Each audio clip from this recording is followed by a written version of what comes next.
Part 2. The shift in Mr. V's behavior toward me didn't escape the notice of my colleagues, especially Emma. Once friendly, her demeanor grew colder as the weeks went on. She started mimicking my work habits, adopting my presentation style, and even emulating the way I interacted with Mr. V. During one brainstorming session, she pitched an idea that sounded eerily similar to something I had proposed a week earlier. "That's an interesting concept, Emma," Mr. V said, his tone neutral. "But it lacks the originality I'd like to see in this campaign." Emma's face fell, but she quickly masked her disappointment. I couldn't help but feel a pang of guilt, even though I hadn't done anything wrong. Later that day, Clara, one of the few colleagues who remained genuinely kind, approached me.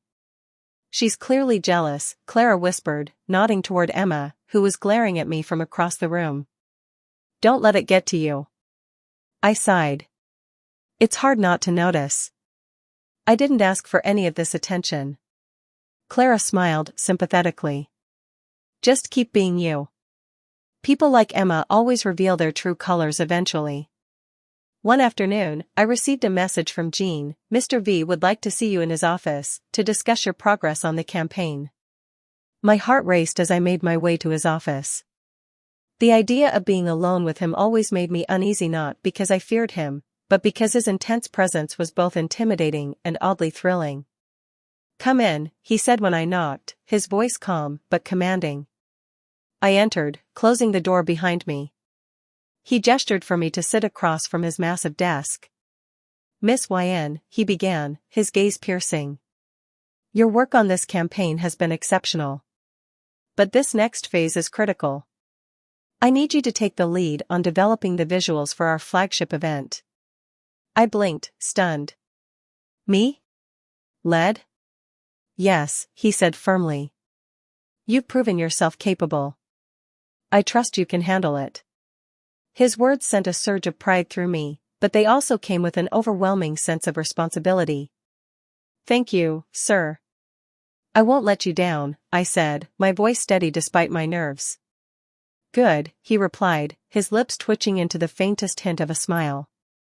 "I'll expect your initial concepts by next week." As I left his office, I couldn't shake the feeling of his eyes following me, lingering just a moment too long. Emma's frustration reached new heights after my private meeting with Mr. V. She began finding excuses to linger near him, offering unsolicited input during meetings, and making overt efforts to engage him in conversation. "Mr. V, I've been thinking about the campaign's direction," she said one morning, handing him a folder of ideas. "I'd love to hear your thoughts." He glanced at the folder briefly before setting it aside. "Thank you, Emma.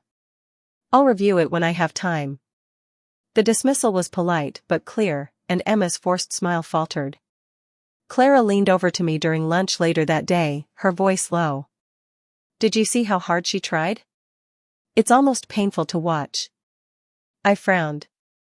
"I feel bad for her. She's clearly talented." "Maybe so," Clara said, "but she's going about this the wrong way. Trying to outshine you in front of Mr. V is only making her look desperate." Clara's unwavering support became a source of strength for me. One afternoon, as we worked on the campaign together, she said something that stuck with me. "You know, Yn, it's not just Mr. V who sees your potential. Everyone does. That's why Emma is so bothered. But don't let her jealousy dim your light." Her words were remind me underscore my family and also a reminder that staying focused on my work was the best way to handle the growing tension in the office. As the deadline for the campaign approached, his involvement became even more hands-on.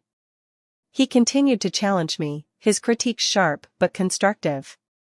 Despite the pressure, I found myself thriving under his guidance. One evening, as I stayed late to finalize a key presentation, he appeared in the doorway. "Still here?" he asked, his tone softer than usual. "Just wrapping up," I replied, looking up from my laptop. He stepped into the room, his presence filling the space. "I wanted to thank you for your dedication. It's not often I see someone with your drive." His words caught me off guard, and I felt a flush rise to my cheeks. Thank you, sir. That means a lot. He nodded, his gaze lingering for a moment before he turned to leave. Don't work too late, Miss Yn. We need you at your best tomorrow. As he walked away, I couldn't help but smile. Despite the challenges and office drama, moments like this made it all worthwhile. The rain fell in steady sheets, transforming the city into a shimmering blur of lights and shadows. Droplets clung to the glass facade of the towering office building as the evening descended into a deep, moody gray. I stepped out into the chill of the storm, my umbrella forgotten in the office, and I haste to leave. The downpour soaked through my coat almost instantly, and the cold seeped into my skin as I made my way toward the entrance. As I pushed open the heavy glass doors, the sound of rain faded slightly, replaced by the muted echo of my heels against the marble floor. The lobby was deserted, save for one figure near the far end, standing by the glass wall. It was Mr. V. He stood with his back to me, his tall frame outlined by the rain-slicked streets beyond. His hands were tucked casually into the pockets of his long, dark coat, and his posture exuded an effortless elegance. The dim lighting played across his sharp features, giving him an almost otherworldly quality. The rain outside only seemed to heighten his allure, casting him in a mysterious glow that made it impossible to look away. I hesitated, unsure whether to call out or quietly slip past. But as if sensing my presence, he turned, his piercing gaze locking onto me immediately. Miss Yn, he said, his deep voice cutting through the stillness. There was a subtle smirk playing on his lips, as if he'd caught me staring. Mr. V, I replied, my voice steady despite the sudden flutter in my chest. He took a step closer, his eyes flickering briefly to my soaked coat and damp hair. No umbrella? I left it upstairs, I admitted, feeling a little self-conscious under his intense scrutiny. For a moment, he said nothing, his gaze lingering on me with an unreadable expression. Then, with a quiet sigh, he reached into his coat pocket and produced a sleek set of car keys. Come on, he said, gesturing toward the exit. I'll drive you home. You'll catch a cold otherwise. I blinked, surprised by the offer. Oh, that's not necessary. I can manage. I insist, he interrupted, his tone leaving no room for argument. Besides, I'd hate for you to get sick and miss tomorrow's presentation. Caught between gratitude and reluctance, I nodded, murmuring a soft thank you as I followed him outside. The sleek black car was parked close to the entrance, its surface glistening with rain. He unlocked it with a subtle press of the key fob, and the car's lights blinked in response. I climbed into the passenger seat, acutely aware of the luxurious leather and faint scent of cedar that seemed to envelop me. As he settled into the driver's seat and started the engine, the low hum of the car filled the silence. The rain continued to fall, the rhythmic patter against the windows, creating a cocoon of intimacy inside the vehicle.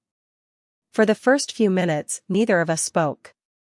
The city's lights streaked past in a blur, and I stole a glance at him from the corner of my eye. He was focused on the road, one hand resting casually on the steering wheel while the other adjusted the controls. Even in the dim light, his features were striking: high cheekbones, a strong jawline, and eyes that seemed to see far more than they let on. Enjoying the view? His voice startled me, and my cheeks heated as I realized he'd caught my staring. I was just thinking about the presentation tomorrow, I lied, hoping to deflect. His lips curved into a knowing smirk. Is that so? Because it seemed like your attention was elsewhere. I huffed, crossing my arms defensively. I was not staring at you. He murmured, clearly unconvinced. The amused glint in his eyes made it clear he was enjoying my flustered state. The teasing continued, his comments always towing the line between playful and maddening. Yet, beneath the banter, there was an undeniable tension, a pull that made the air in the car feel heavier, charged. As the rain intensified, I found myself stealing glances again, drawn to the enigmatic aura he carried so effortlessly. There was something magnetic about him, a mix of charm and danger that I couldn't quite place. As the car slowed at a red light, he turned to look at me fully, his dark eyes scanning my face. "You're different, you know," he said, his voice quieter than usual. "What's that supposed to mean?" I asked, unsure whether to be flattered or defensive. "Most people," he trailed off, as if searching for the right words. "They're predictable. You're not." I blinked, caught off guard by the unexpected compliment. "I'm not sure if that's a good thing." "It is," he said simply, his gaze holding me for a moment longer before he returned his attention to the road. I tried to regain control. "You're very confusing," I said finally, breaking the silence. "Am I?" he asked, sounding genuinely curious. "Yes," I said firmly. "One minute, you're driving me crazy. The next, you're saying things like that." He chuckled again, the sound warm and uncharacteristically light. "I'd call that balance." "I'd call it infuriating," I muttered. "Good to know I'm keeping you on your toes," he said with a smirk. The rain had eased into a light drizzle, the rhythmic sound of droplets calming my nerves slightly after the charged ride. I leaned back in my seat, staring out the window as the city lights blurred past. "I still don't understand why you insisted on driving me," I said, breaking the silence. He smirked, his eyes still fixed on the road. "Would you have preferred to walk in the rain?" "Maybe," I muttered, though I were secretly grateful for the ride. Suddenly, the calm atmosphere shifted. Out of nowhere, a black SUV sped up beside the car, keeping pace with us. My instincts prickled, and before I could fully process what was happening, another vehicle appeared behind us, its headlights glaring through the rear window. Mr. V," I said, my voice tight. "I see them," he said sharply, his expression hardening. The SUV beside me swerved closer, and I gasped as it nearly clipped the side of the car. "What's going on?" I demanded, panic rising. "Trouble," he said grimly, his tone clipped. "Hold on." The car surged forward as V pressed the accelerator, weaving through traffic with precision. The vehicles chasing us kept pace, their aggressive movements leaving no doubt about their intentions. "Who are they?" I asked, my voice trembling. "Not now," he snapped, his focus unyielding. A gunshot rang out, shattering the rear windshield. I ducked instinctively, my heart hammering in my chest. "They're shooting at us." "Brilliant observation," he said dryly, yanking the wheel to avoid another swerve from the SUV. Despite the fear coursing through me, something clicked. I refused to be a helpless bystander. Scanning the car's interior, I spotted a small compartment near the dashboard. "Do you have a weapon in here?" I asked urgently. He glanced at me, his expression a mix of shock and suspicion. "Why?" "Just answer the question." "Yes, glove compartment." I yanked it open and pulled out a sleek handgun. The weight in my hand felt familiar, almost comforting. "Stay down," he ordered, his tone sharp. "Not a chance," I said, rolling down the window. Before he could argue, I leaned out and took aim at the tires of the SUV beside me. My sharp eyesight and steady hand made the shot effortless. The bullet punctured the front tire, and the vehicle swerved violently before crashing into a parked car. His eyes flicked to me, momentarily stunned. "What the?" "No time to argue, Ice Cube," I said, cutting him off. "Focus on driving." He gritted his teeth, but didn't protest further. Swerving to the side, he gave me an angle on the closest SUV. I leaned out of the broken window, bracing myself against the seat. The cold rain stung my skin as I aimed carefully at the SUV's tires. 2 quick shots disabled its tires, sending it spinning out of control. The first shot punctured the front tire, sending the vehicle skidding sideways. The driver overcorrected, and the SUV slammed into a parked car, effectively taking it out of the chase. "Impressive," he muttered, his tone tinged with disbelief. "Eyes on the road, Ice Cube." I snapped, firing at another approaching vehicle. Despite the chaos, I couldn't help but notice the faint smirk tugging at his lips. The vehicle blocking the road ahead suddenly reversed, attempting to ram into my head-on. V accelerated, steering toward the narrow gap between the SUV and a row of parked cars. Are you crazy? I yelled as the space narrowed dangerously. Trust me, he said, his voice steady. At the last possible second, he yanked the wheel, threading the car through the gap with millimeters to spare. The side mirror scraped against the parked cars, but I made it through unscathed. Behind us, the lead SUV attempted the same maneuver but misjudged, slamming into the parked cars and creating a domino effect of crumpled metal. The remaining vehicles continued their relentless pursuit, firing sporadically at the car. The echo of gunfire mixed with the roar of engines and the relentless pounding of rain. They're not giving up, I said, glancing back. They rarely do, Mr. V replied, his voice tight. Then let's make it harder for them, I said. Before he could stop me, I leaned out again and aimed for the second SUV. This time, I targeted the driver, grazing his shoulder. He jerked the wheel reflexively, causing the vehicle to swerve into a lamp post. Two down, I said, ducking back into the car. Just when I thought I had the situation under control, two more vehicles appeared, cutting me off. The car skidded to a halt as armed men poured out, their weapons aimed directly at me. Stay in the car, Mr. V ordered, grabbing his own firearm from beneath his seat. Not happening, I said firmly, stepping out with him. His sharp gaze flicked to me, a mixture of irritation and admiration flashing in his eyes. You're insane. And you're welcome, I retorted. The men opened fire, and we both dove for cover behind the car. The sound of bullets ricocheting off metal filled the air as I returned fire with precision. You've done this before, he said, shouting over the noise. Let's just say I'm a quick learner, I replied, taking down two attackers with clean shots. Stay low, V said tersely, reloading his weapon. I glanced at him, adrenaline coursing through my veins. What's the plan? His jaw tightened. Survive first. Questions later. No offense, I said, checking the clip of a gun I'd grabbed from the glove compartment, but that's a terrible plan. Before he could respond, another volley of bullets slammed into the car. I darted behind a parked car, narrowly avoiding a hail of bullets. The two advancing attackers didn't see me coming. Timing my move perfectly, I sprang up from behind the car and fired twice two precise shots to their knees. They fell with cries of pain, their weapons clattering to the ground. His voice reached me, sharp and incredulous. Where the hell did you learn to shoot like that? Practice, Ice Cube, I called back, ducking as another wave of gunfire erupted. The two of us moved in sync, covering each other as we advanced toward the attackers.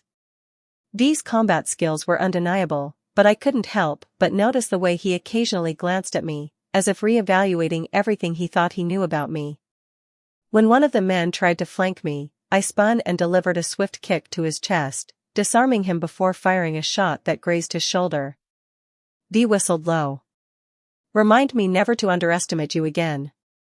Don't forget it, I said, breathless, but exhilarated. With the attackers neutralized, V led me back to the car. The vehicle was battered but still operational. You okay? He asked, his voice softer than I expected. Better than them, I said, gesturing to the groaning men on the ground. As I slid into the passenger seat, he glanced at me, his expression unreadable. Is there anything else I should know about you, Miss YN? He asked, his eyes flicking toward me briefly before returning to the road. Like what? I countered, smirking slightly. Oh, I don't know, he said dryly. Are you secretly a spy? An assassin? Maybe a martial arts champion? None of the above, I replied, trying to sound casual. His lips twitched into the faintest smirk. Could have fooled me. You're full of surprises, Miss YN, he said. Likewise, I replied, my tone dry. The car finally pulled into a secluded property on the outskirts of the city. Surrounded by tall trees and shrouded in mist, the modern yet unassuming building seemed designed to blend in with its surroundings. What is this place? I asked, stepping out of the car. A safe house, he replied, his tone curt. One of many. He opened the door and gestured for me to enter. The interior was sleek and minimalist, with clean lines and muted tones. It felt cold, impersonal, exactly what I don't expect from someone like him. "Wait here," he said, disappearing into another room. I took a moment to gather my thoughts, my eyes scanning the space. Despite its sterile appearance, there were small signs of life: a stack of books on a side table, a jacket draped over the back of a chair. A few minutes later, the sound of a car pulling up broke the silence. V returned, his expression unreadable. "They're here," he said simply. "Who?" I asked, but before he could answer, two men entered the room. "About time, Tay," the taller one said, his tone light but his eyes sharp. He was dressed in casual clothes, but the confidence in his stride made it clear he wasn't an ordinary man. And the second man, slightly shorter but equally imposing, his posture relaxed but alert. "Nice to see you too," V replied dryly. "JK, Hosuk," he said. The taller of the two, JK, smirked. "You look like hell, Tay." Hosuk's gaze shifted to me, curiosity evident in his expression. "And who's this?" "Miss YN," Mr. V said, his tone carrying a note of finality. "She was with me during the attack." JK raised an eyebrow. "And she's still alive?" "Impressive." "Very," he said, his eyes lingering on me. "Lucky her," JK said, his lips curving into a smirk. "Most people wouldn't have made it out alive." "Most people don't shoot like her," V muttered, almost to himself. I raised an eyebrow. Was that a compliment? "Don't get used to it," he replied, though his tone was softer than usual. As everyone settled into the living area, V recounted the events of the ambush, his voice calm and measured despite the gravity of the situation. JK and Hosuk listened intently, their expressions growing darker with every detail. "This wasn't random," Hosuk said finally, his voice serious. "Someone knew your route, your timing. This was planned." "I know," V said, his jaw tightening. "That's why I need you two to find out who's behind it." "Consider it done," JK said, already pulling out a laptop from a bag slung over his shoulder. As the discussion continued, I found myself observing the dynamic between the three men. Their camaraderie was evident, built on years of trust and shared experiences. At one point, Hosuk turned to me, his gaze curious, but not unkind. "So, Miss YN, how exactly did you end up in the middle of all this?" I hesitated, glancing at him. "It's a long story." "She saved me," he said bluntly, surprising me. "Took out half the attackers, before I even knew what was happening." Hosuk's eyebrows shot up. "Really now?" JK chuckled. "Impressive. Most people freeze in situations like that." "I'm not most people," I said, crossing my arms. "Clearly," V said, his tone almost amused. As the conversation shifted back to the ambush, I noticed Mr. V stealing occasional glances at me. His usual cold demeanor seemed to waver, replaced by something softer, more contemplative. At one point, he spoke directly to me. "I meant what I said earlier. You're full of surprises." "Coming from you, that almost sounds like a compliment," I said, smirking. "It is," he replied, holding my gaze for a moment longer than necessary. The room fell quiet, the weight of unspoken words hanging between us. Then JK cleared his throat, breaking the tension. "All right, lovebirds," he said teasingly. "Let's focus." I flushed, and V shot JK a warning glare. As the night wore on, the team devised a plan to investigate the ambush. JK and Hosuk would track the attackers' movements and connections, while V would remain on high alert for any further threats. "And what about me?" I asked, feeling a mix of determination and defiance. "You stay out of it," he said firmly. "Excuse me?" I said, narrowing my eyes. I was in the middle of it. "I think I've earned the right to be involved." His gaze hardened. "This isn't up for debate." "Why not?" I challenged. "Because it's dangerous," he said, his voice rising slightly. And because, he stopped himself, his jaw tightening. And because what? I pressed. Because I don't want to see you get hurt, he said finally, his tone low but resolute. The room went silent, the weight of his words settling over everyone. JK and Hoseok exchanged a glance, but wisely said nothing. Dee's gaze softened slightly. She's resourceful, JK said. I rolled my eyes. You're welcome. Hey! Dear viewers. This is my dear diary. We're always looking to share more stories and novels. If you like our video, please subscribe to our channel. Your likes, comments, and subscriptions are my biggest motivation. More exciting and interesting novels updated every day.